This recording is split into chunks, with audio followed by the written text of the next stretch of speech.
Welcome. I'm James Calicut, waterfowl and upland game bird extension specialist. I'm Mark McConnell, Assistant Professor of Upland Birds at Mississippi State University. Dr. Brian Davis, Professor, Waterfowl and Wetlands Conservation. The three of us are all biologists and hunters. Join us for discussions about game bird conservation and management and the science behind it. Of course, we'll also have conversations about bird dogs and bird hunting as well. This is Game Bird University. All right, y'all. We've got another great conversation today. Of course, it's going to be good because we're staying on the duck topic, and we've got a fantastic guest to talk with us, with Brian and I today.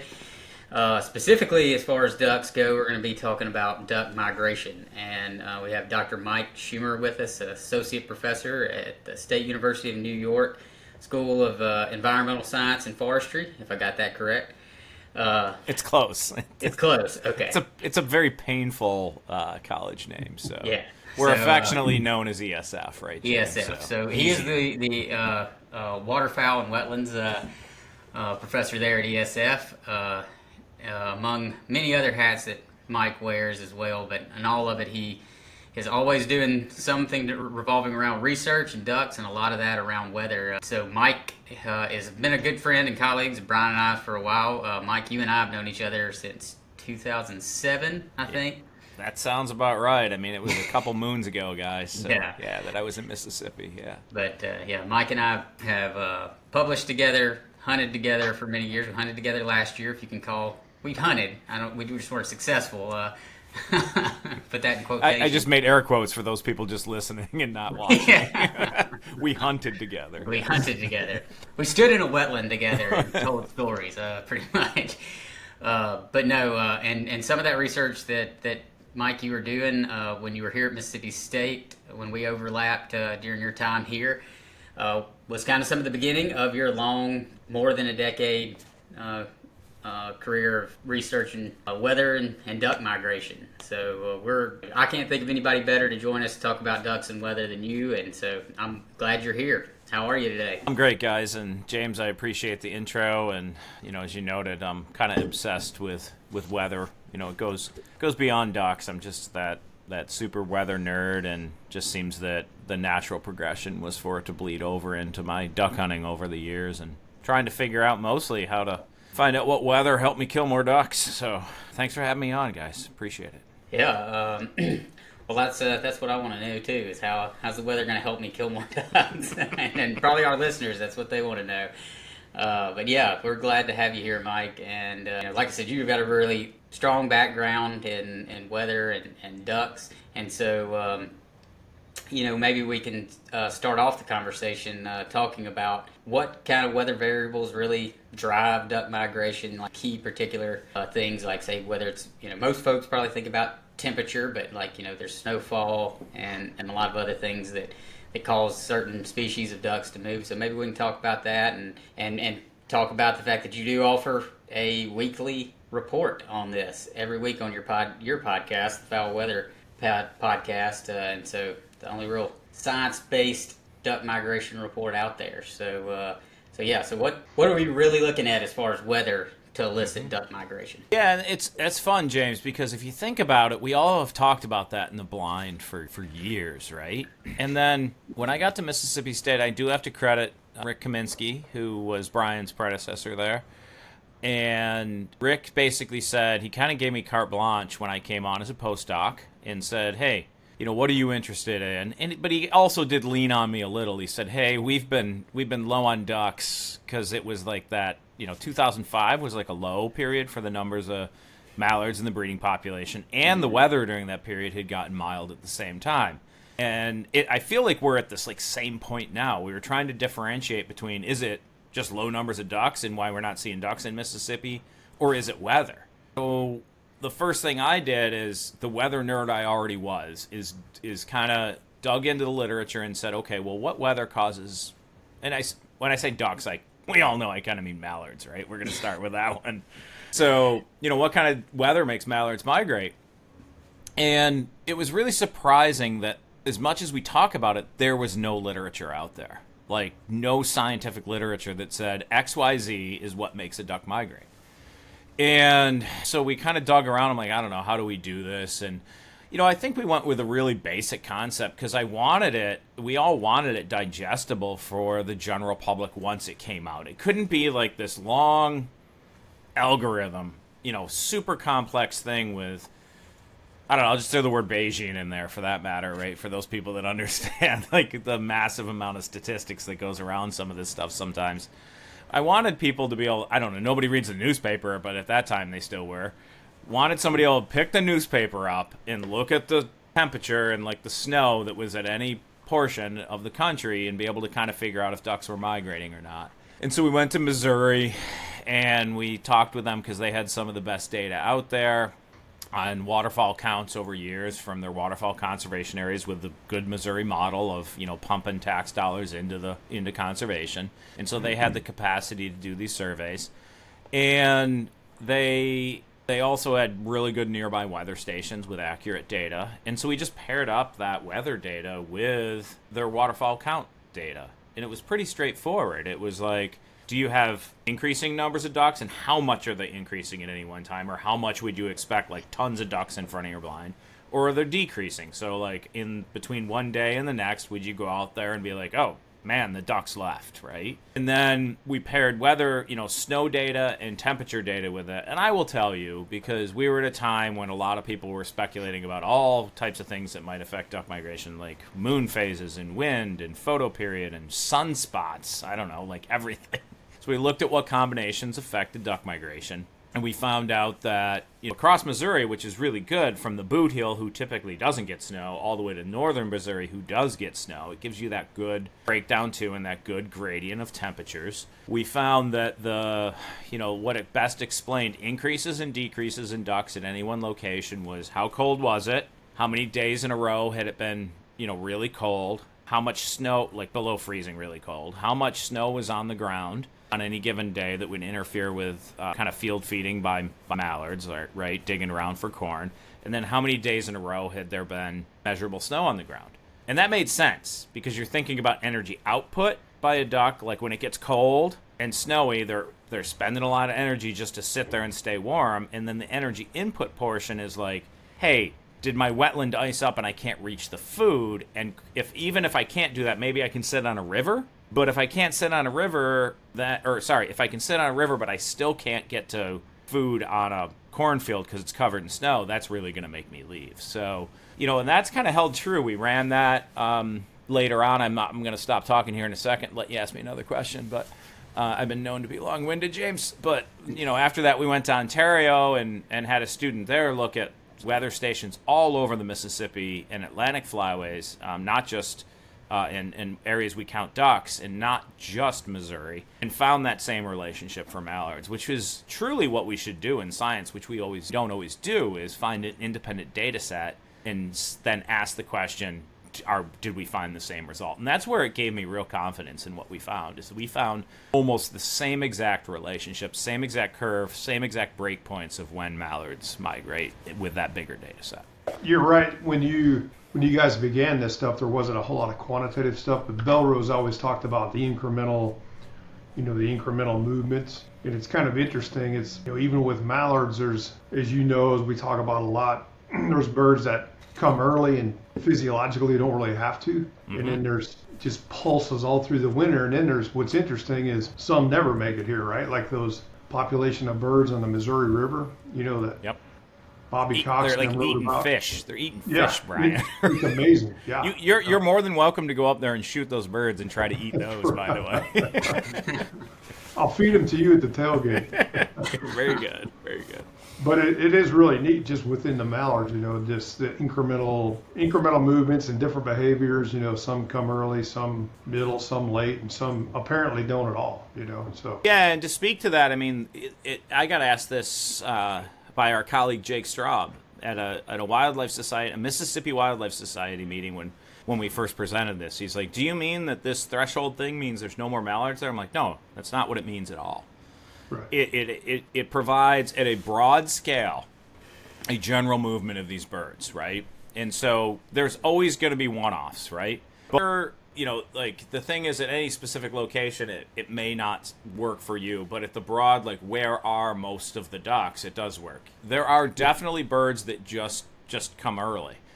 Yep. And like this year, there's some things going on with pintails and green wings that are like way further south than you would expect them to be, right? And that kind of stuff happens. But when those big slogs, those like 4 or 5, think about this, Brian, those 4 or 5 like big movements that happen per year. Yeah, I've picked them up like every single year. I've been using this thing for, I don't know, like 10 years. I was kind of using it before I even did the stuff at Mississippi State, but I've been using it for years. And like last year I hunted 5 times based on this, and I killed ducks. Like one of them was a dud, but I killed ducks on 4 of those like predicted days that ducks would move, right? And so these tend to be the days where you get like flight ducks, where they're coming out of the stratosphere. Yep. And it's always like to tell people, I don't know who doesn't like to kill ducks whose feet have never touched water where you're at. Right? Yeah. Like those types of days where those aren't local ducks. These are ducks that are moving. And there's going to be weather days that you're going to kill local ducks for sure based on weather and some things that changed up for them. Maybe they got bumped out of a spot. They thought they were in a refuge and a hunt club changed up what they did and something moves around. I mean, there's so many factors in this, right? And you all kind of keep up with the disturbance research and know that that's definitely a thing too.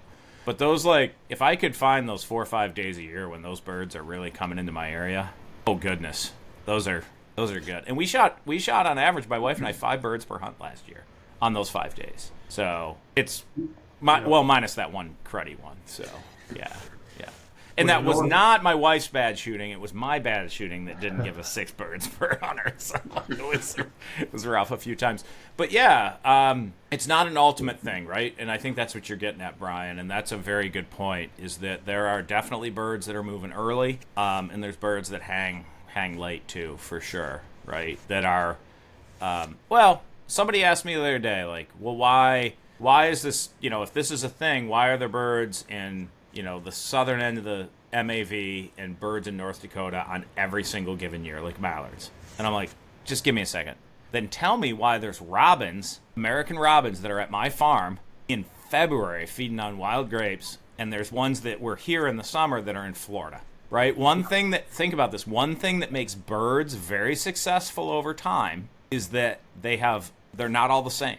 And they have multiple strategies across a long time frame.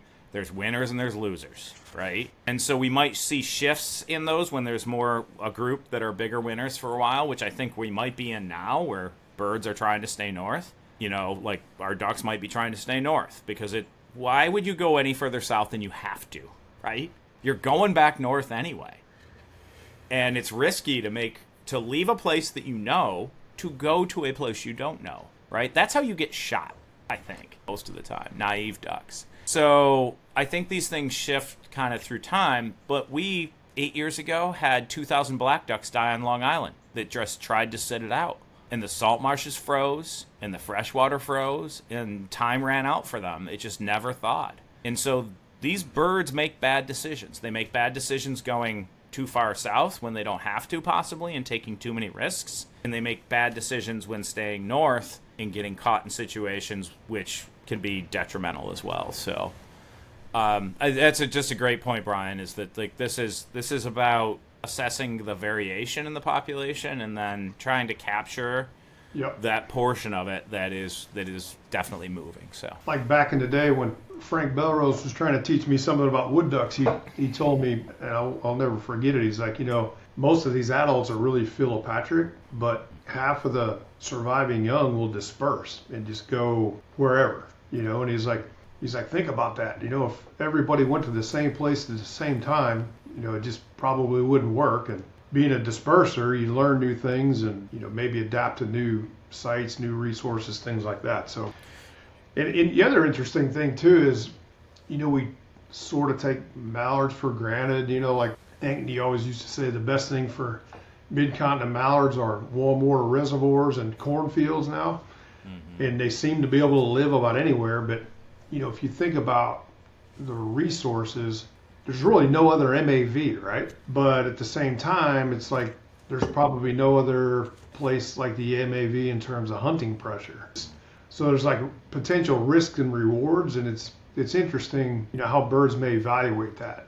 And it's like the Nichols paper in 1983, the ancestral wintering grounds is the MAV for mallards, but yet they can do well surviving north of here, Nebraska, Kansas, wherever. But it just kind of makes you think a little bit about, the physiological, sort of the whole physiological makeup of a bird that, they spend more energy migrating, but do they get to a place like the MAV where the resources are really diversified? And is there an advantage physiologically, behaviorally? I don't know. We tend to think of these birds only needing to come as far as they have to, and then maybe that gives them an advantage going back for reproduction, So it's interesting. If some do it, some make the leap, and some don't. Yeah, and I just wonder, we're talking about a population that is often very largely juveniles too, right? So, the adults are kind of philopatric to places. And that shifts. It seems to be now.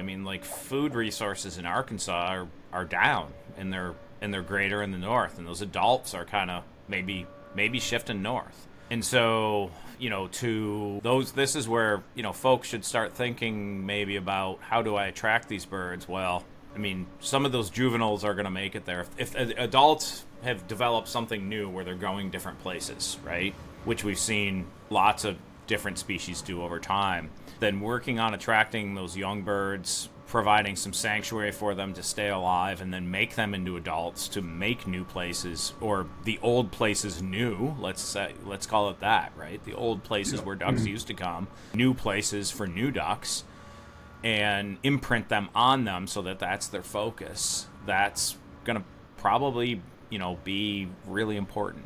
Of course, they've got to get there first, and so if, when I go back to this comment all the time, your comment, Brian, is that, there's ducks that come early, there's ducks that stay late. But the ultimate driver of this at the end of it that I just don't think, and I think James and I talked about this. I've talked to it about, I don't know how to say it, and I don't know how to explain it. But when we've got a foot of ice on our lakes, big lakes, and I can go 2 miles out on a snowmobile and ice fish, and our snow is 2 feet deep, ducks aren't here, right? And if you're a good old boy from Arkansas, I respect the hell out of you. I have been up and down flyways. I've been left to right. Yes, I come from New York. But I get, James, Sarah and I spent a lot of times with cottonmouths. I was in South Carolina recently. I'm not a gator person. That's why I live where I do. I saw 50 gators in one day, and I'm like, nope, love this place, beautiful birds, neat people, neat culture, but I ain't living here, right?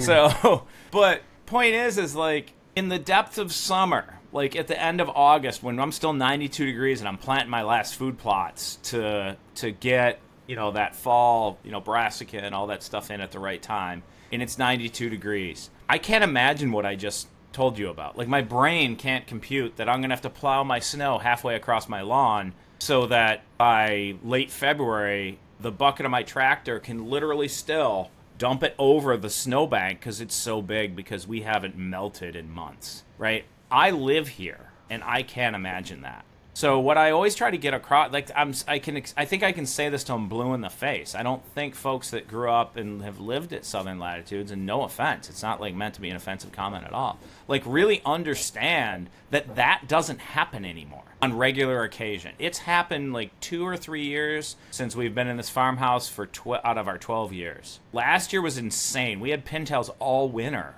in New York. Right? Think about that latitude and then draw a line across in the Mississippi Flyway. So I don't think we'd be talking about any of this if we had what would be quote unquote traditional winters more frequently, but we're not getting that. And so I think these ducks just have the capacity to stay north. They have the capacity to learn to stay north. And I'll stop there. Actually, I'm going to one more. When I was in Mississippi hunting, some of those days were the coldest, wettest days I've hunted in, right? And the cold still seems to come at the same rate at the southern latitude, but it's not at the north. And so a lot of folks, I think, sit down south and say, well, what's changed? It hasn't changed. It's still I still get cold and wet and stuff, but I tell you, from where I sit, holy cow, is it different. I ice fished once last winter. And I should be able to go every single day in the month of February, right? Like, literally, lakes opened up. There wasn't even, and the only ice I fished on was 4 inches, which sounds super scary. It is, by the way. But no one should ever do that. But then we had to go all the way to the Adirondack Mountains, which is a totally different place because of elevation to even ice fish. So, things are different. I'll leave it at that. Yeah, growing up in St. Louis, it seems like when I was a kid, all we did is play ice hockey and skate on the ponds, and the ducks had their hole in the side, all that kind of stuff. And when I go see my parents and brother, the family every year at Christmas, I reminisce. I'm like, wasn't there a lot more ice back then? Or do I just remember the really good times, But now, December, January, it may ice up for a little while, but then it thaws, and most of the time there's no way you can skate. The ice is way too thin. And it kind of leads me to a question, Mike. One thing that seems to be real, and maybe you've detected it with the data, it seems like in the original WSI, we needed like 32 degrees for like 7 days, right? Then ducks really, and plus then you add the snow, and then they really start to move. It seems like now we can get these brutal fronts, but 2-3 days later, the south wind turns around and blows. And it's almost like these birds can predict, or they just know that, hey, if I wait it out, the south wind's going to blow. It's going to get, those are great times to hunt too. I've had a lot of those in Missouri. It's like it was cold. They'll go sit on the river for a day or two, but then it warms up to 40 and 50, and the south wind blows. And when it ice melts, man, they just come back in there like mosquitoes. And it seems like those increments are more brief. The cold increments are more brief nowadays. It can still get really cold, but it doesn't last. So I don't know if you've detected that with some of the data that you mess with, and if you had anything to say about that. Yeah, so on the front end, the comment about, how I perceive it in St. Louis, right? And that's a real thing. We tend to remember moments that are different from the norm too, right? Like, I tend not to remember my really bad hunts. My really, really bad hunts I remember, like when I fell in and filled my waders. Or my dog tipped the canoe over, or my buddy tipped the canoe over, or anything like that, right? But we also remember those really good hunts. But the mediocre in between stuff we tend not to remember, and that's where what I've tried to do over the years is just dig into the data, shut my brain down, my memory down, and dig into the data and let it tell me what's happening, right? Most of us actually don't do a very good job. I don't keep a log, right? I don't keep a hunting log, but I think I always feel like, I've got this in my brain. But the reality is most of us don't do a very good job remembering beyond 1 year before us, right? And we're always comparing this year to last year, or maybe at best like 3 years. But the data just don't lie. And so that's a lot of what I've done is dug back into that to give us some explanation about what's happened. But on what was the second part, Brian? I went too long there.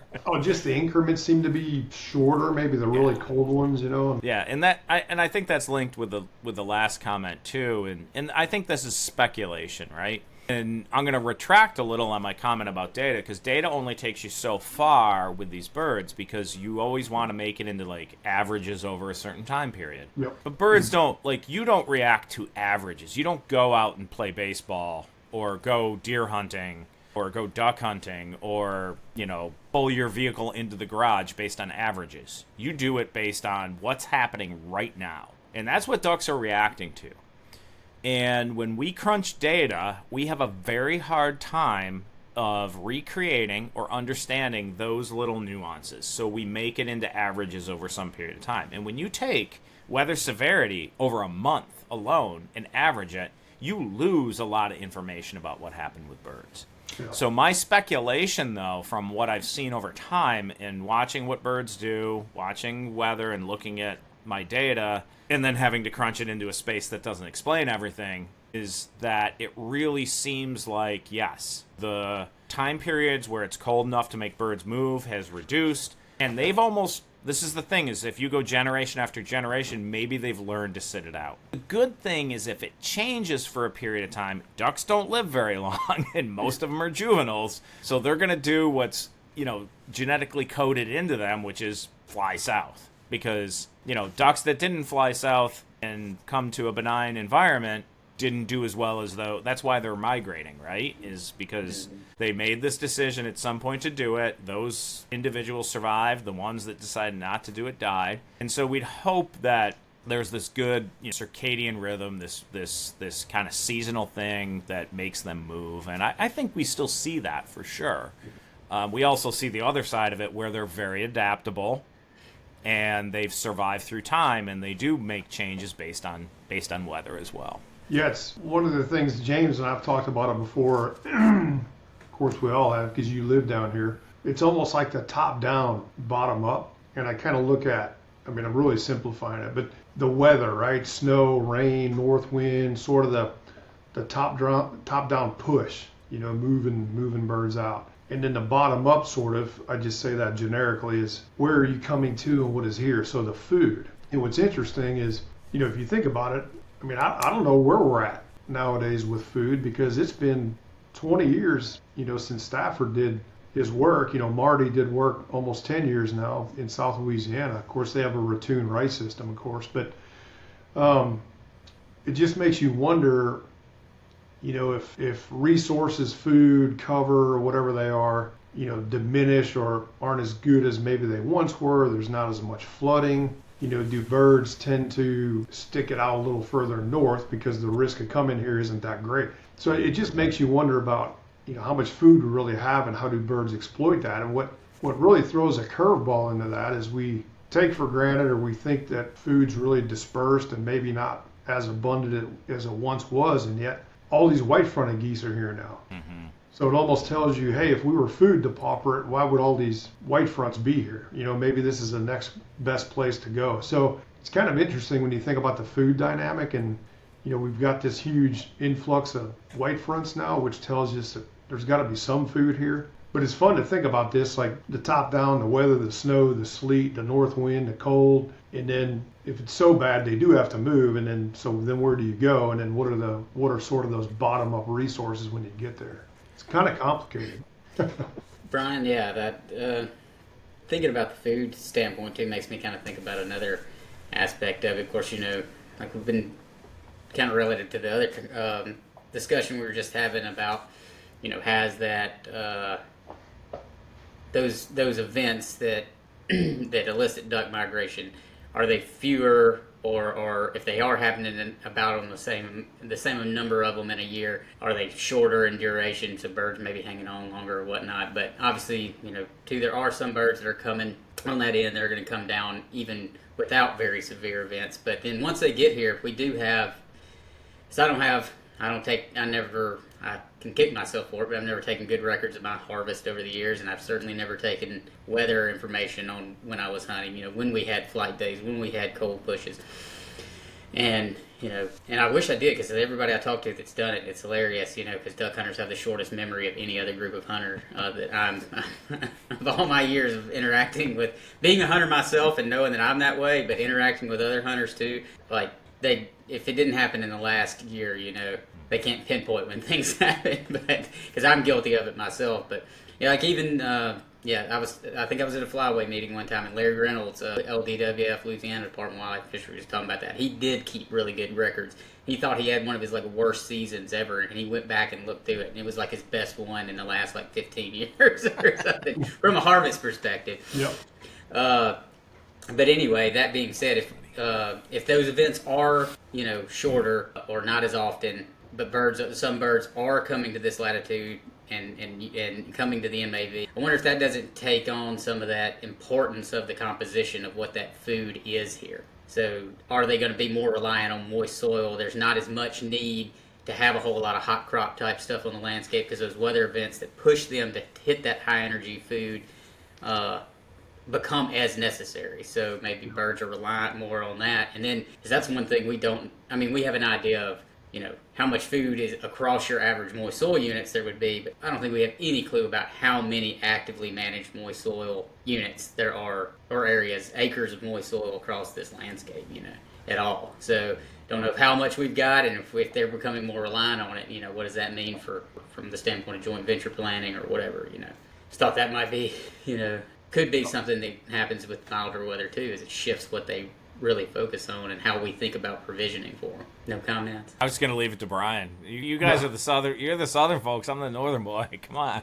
Well, yeah, it's kind of that whole physiological balance, right? If you're living in a landscape and you've got really going on in a limb, maybe fewer and natural wetlands, fewer and far between versus some other areas, you can pick up some kind of nutrients at one place and come to the other to sort of finish off your whole physiological profile, if that makes any sense.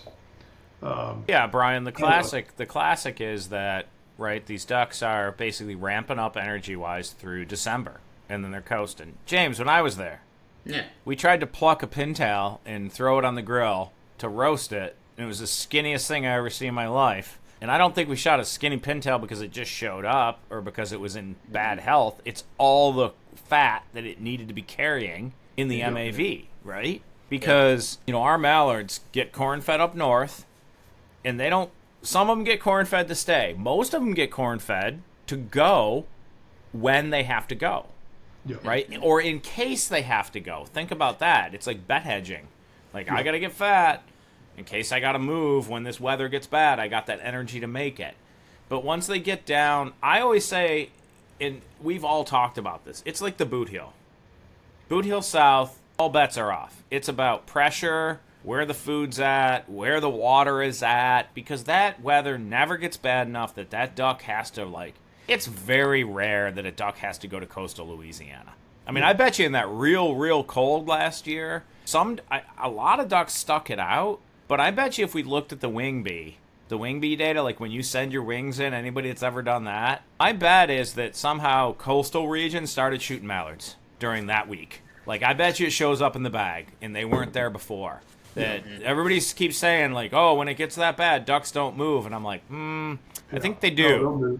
And I tell you, social media got super, super quiet. Not because everybody was just huddled up and didn't have an electricity and was just trying to stay warm around a garbage can. They were shooting ducks. Some of it was on rivers and channels where ducks had to go where there was flowing water. But what also happened was not just the ducks that were there, but there were ducks up north that didn't have a choice. And they came south, and they got shot, right? So you had a lot of concentration of birds that happened. So, there's a lot of these things that go on, and, the food thing is, I think, really interesting because my sense actually is that, to a large degree, at the large scale, these ducks are not food limited. They're going to find it. Last year was dry. I would agree with really, that. really, really dry. Oklahoma had water, and they shot the snot out of ducks. Probably because they got to the north end of the MAV, and they went, and ducks just started going east and west up rivers looking for resources, and they piled up in Oklahoma where they found it, It's not that there wasn't enough food in Arkansas and Mississippi. And it was so dry. It was so dry, they just didn't want to be there. They couldn't find food, right? So, we couldn't even do our university hunt last year. It was so dry. Man, that's rough. Yeah. So let me ask you one more. You in all your modeling, we think, and they probably do, ducks are probably good at sensing barometric pressure. And at what scale, what range, I have no idea. That was going to be one of my questions to you. And in your weather modeling, have you noticed a change in that, or does that change very much? And is that part of the equation with snow and ice and wind and all that kind of stuff? So never touched it because Joe Blow is going to go look up barometric pressure and be able to think about it in a reasonable way. So, right, I took this from kind of thinking about where I came from when I walked into this and said, I want this. At the end of the day, I don't know if I really wanted to explain everything. I wanted to explain enough, and so people can also understand it, right? So that's the blend of science and what I'd call reality for the large section of the public that I really try to blend. And that's not talking down in the least. It's basically saying I'm kind of too dumb to do the other half of it as well. Like, I can push and do it, but my goodness, it's going to take 110% of my time to get there. Yeah. But the reality is, whenever you compound a lot of snow and declining temperatures, you're probably in a really low pressure system that's moving through. And so I think it captures the variation in those things anyway. Probably a lot of correlation. That's kind of where I'm at. Yeah. And the way we compound those variables, I think, is kind of fake. right? Like, I think I almost think we artificially inflate what we explain a little bit. This is getting into stat stuff, I apologize. But I think we actually artificially inflate statistically what we explain when we do that additive index. But I also think that the data that we use going in, the waterfowl count data, has error in it. And I actually think what we're doing is we're gobbling up that error by throwing in the statistical bias of maybe conflating the effective weather too much, so where those things are equaling out. From what I've seen, like, we explain a change in abundance of ducks at any one location. We explain about 40 to 50% of that variation with a single number, which, if you look across science, we tend not to explain what a deer does with a single number at 50%. We don't explain anything at that amount. I actually think we're probably explaining more of that variation because of what I've seen from what happens, like, on the landscape from being out when I think things are going to happen, and then I go out there, I'm like, oh my God, this is really happening, right? Like, there are thousands of birds streaming over me right now. Or, man, they're gone, right? Like, the other end of it explains when they're gone as well and moving south. So it's really hard. Like, this is where I say, like, we do the best we can with this modeling, Brian, and you know this too. But there's things that we conflate, and then there's things we don't explain because there's error. But in this equation, I've been, over the years, it's I don't know. My sense is it's really solid. Other people have tried to throw it into their stuff and don't find the relationship, and I sometimes think it's because it's nuanced more than people think too. So yeah. Hey, let me ask you one more. So we're in the middle of really digging into the aerial survey data, 15 to 20 years now, and I can tell you preliminarily, there's like nothing really scary going on or earth-shattering. There's a little bit of movement either way across species, but in terms of wanting to incorporate weather, based on all the work you've done, what would be our best approach? Should we go back and do what Aaron did with St. Louis and Bowling Green, Kentucky? Or should we look at more of the whole continent? What would be our most effective way to explain any effects of weather? So, like, what's showing up? Like, what are your abundances in Mississippi, right? Yeah, is your question. The first thing you gotta do is control for breeding population and where your ducks are coming from, right? Yeah. So, like, Great Lakes region stuff has kind of halted coming to your part of the world, especially those, like, Halloween mallard stuff. Those have halted. So there's been some weird things that are going to throw error into it, but you got to know where your ducks are coming from and then include that to control for that as, like, hey, can I even have this number of ducks, right? Yeah. And then I would, whatever survey you have before that, like that week period, that 7-day period before it, whatever weather severity is happening before that, whatever level that is at, is what I would dump into that, right? Usually about a week before? Usually, yeah, because, a week or 2 weeks, because what we did with the Missouri stuff, the original stuff, those were about 2-week surveys apart, and then we would take, like, what is the worst weather that happened for that cumulative weather severity index that we calculated? What was the worst weather that happened in that 2-week period? So that's what I would do, is take maybe a week or 2 weeks and find, like, what's the worst weather that happened between there to explain the numbers of birds you have, because it's not the average of it. It's like, what is the worst thing that happened during that 2-week period that might push them out?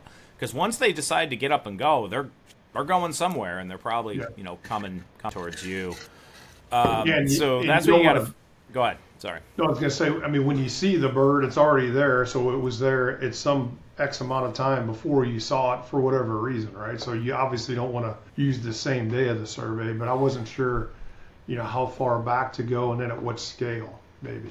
But 1 to 2 weeks, and then I don't know what scale you'd use, but here's where I've gotten to it as well. Is it's like, this isn't like fudging data, right? It's like, grab different time frames and figure out which one of those best explains or reduces the error, or best, tells you why you have these abundance of ducks. And that's probably it. It's not like you're like faking it by trying to find the best fit. Right. You're actually trying to find the best time period in location that explains the ducks that you have, right?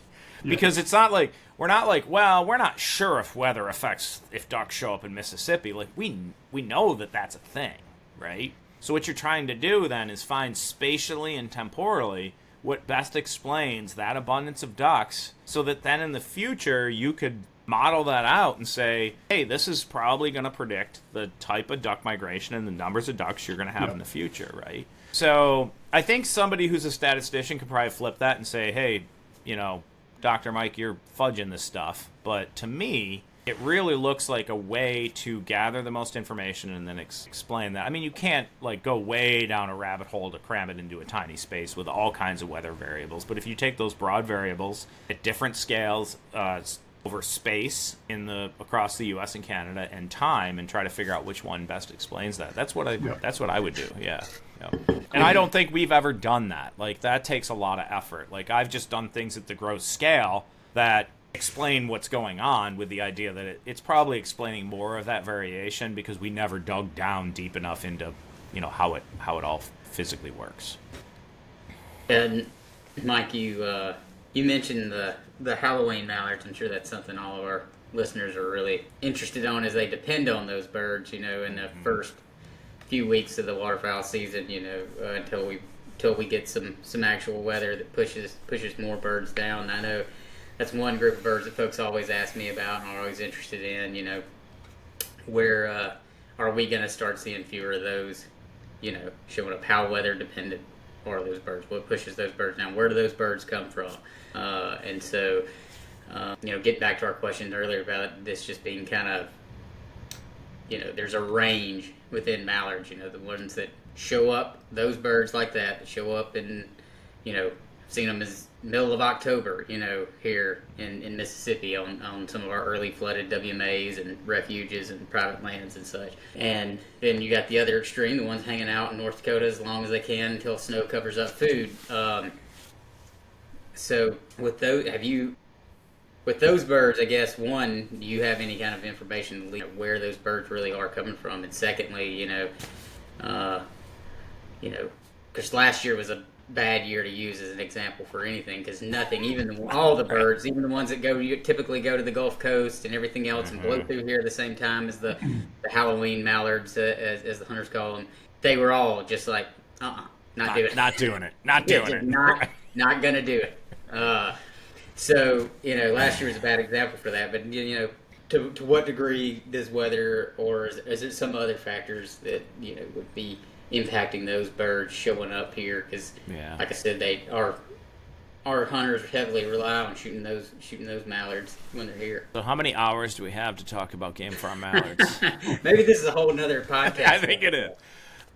So this was back of the envelope type stuff I analyzed when I was working at Mississippi State, and it seemed like there were two things that happened. The mallards that showed up early came from farther north, out of the prairies. So that might just be when weather hits them, right? So weather's going to hit those birds earlier in the parkland and the boreal than maybe the prairie. And once they go, they just go. Bruce Davis, who's now up in Minnesota, who was working on using wing bee data, kind of found a little bit of a similar thing at the same time.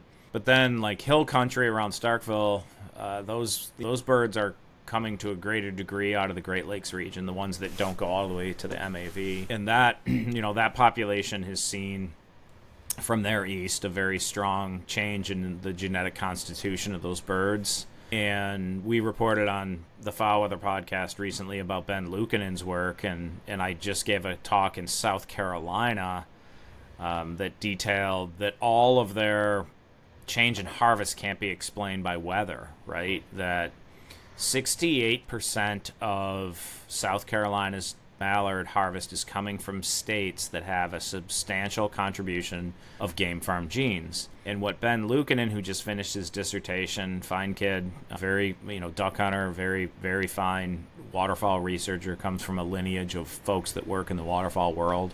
His dad was an amazing waterfowl biologist for the state of Michigan for years. Unfortunately, His dissertation's great. Passed away too young, and Ben's dissertation's amazing. And Ben basically found, sorry, long-winded, like to give credit to all the people that led up to Ben and what he's doing, but really found that as you add game farm genes into a bird, it moves a shorter distance each day, and it has a less likelihood of migrating any farther south in like the Ohio River Valley, and then when it warms up, it kind of goes back north. That's a generalization. I don't want to bastardize, Ben's great work. It's going to come out in publication hopefully soon. But the concern there is that those game farm genes have bled into that population and are actually part of the reason that ducks aren't, say, coming to South Carolina or coming to hill country in Mississippi, right? And people want to be like, well, I want to shoot mallards, so they put more out. I'm like, I don't know. You might be causing the problem instead of, you're helping yourself short term, but you might be exacerbating that issue. There's a lot of work to be done on that. I will say that. Like, I don't want people to jump to conclusions. There's a lot of predictions, speculation in that comment, but whenever we look for these types of effects of game farm releases on the mallard population, we are finding them in the direction that we would expect them to go. So to what extent they have an effect on migration and mallard population, I would say is still, there's a lot to play out there, but we're working really, really hard on it as fast as we can. Because if you think about this, like, I'm going to be strong commented here, is the only thing at stake is the integrity of the wild mallard population in North America. Yep. And if we get that one wrong and we screw it up, my goodness, that is a black eye of all black eyes. Yep. Certainly, yeah. Let's hope we don't screw it up, fellas. Yeah, let's go with that. We'll fix it. Well, Mike, I appreciate you coming today. We've covered a lot of ground, and I know we're going to have you back. Maybe we can talk for a whole another hour on that last topic we were hitting on, here sometime soon. But I really appreciate your time today, and maybe we can do a podcast where you explain all that impacts shoveler migration, because that's what some folks are really worried about. Here's the deal. We talked about mallards the whole entire time, right? And James, you and I said it years ago, and I always get it mixed up. I think it's like embrace the gadwall, love the shoveler, or is it the other way around? Flip back around. It is. Yeah, I always get it wrong. Right. Well, because you can't love a shoveler, I guess, right? You can only embrace it. You just got to embrace it. But the point is, at the end of that, the one we always left off is because it might be one of those years where the mallards just don't get here. And when they do get here, they're finicky. And they're big ducks that can sit stuff out. And they're not always around, especially on public land, right? There is a lot of amazing public land shooting of ducks that are not mallards.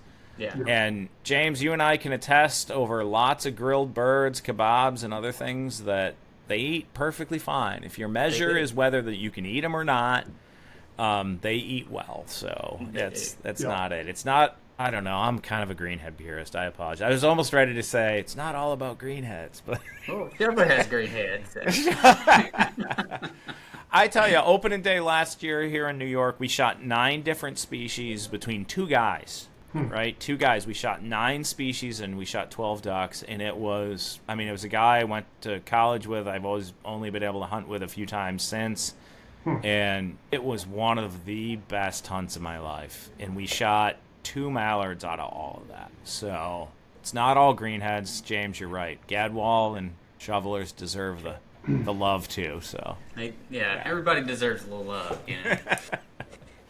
Good stuff, man. This has been fun. I think you've got an awesome format. I think you're going to do amazing with this. I really appreciate what you're doing at Mississippi State, and bringing the stuff to the public. I mean, it's why we've got the Fowl Weather podcast, is to get this good information, to the people. There's a lot of this stuff out there, and hopefully your guys' stuff bubbles to the top. So appreciate y'all. Good to see you, Schummer. Yeah, Always Mike. Good to see you, Dr. Davis. And Mike, thank you so much for your time, and folks out there that haven't checked out the Fowl Weather podcast, certainly do so you can, as Mike says, you'll know where the ducks are at before the ducks know where they're at. Thank you, Do you James. do one podcast a week? During season, sir. Yep. Oh. And then we go to once every 2 weeks. Once I didn't start that until the end of May last year. I might bump it up a little bit. It's It's a heavy lift, but I'm on sabbatical. I don't know. Maybe I'll do one a day in the spring. So. Oh, okay. Well, good for you. Yeah. All right. Well, I appreciate y'all. Thanks, you guys. That was fun. Yeah, thank you. Thanks, man. Talk to y'all soon. Thanks for joining us on Game Bird University Podcast. To keep up to date on when new episodes are dropped or for more information on game birds and their management, you can follow us on Instagram at MSUEXT_GameBird or follow us on Facebook at MSU Extension Game Bird Program.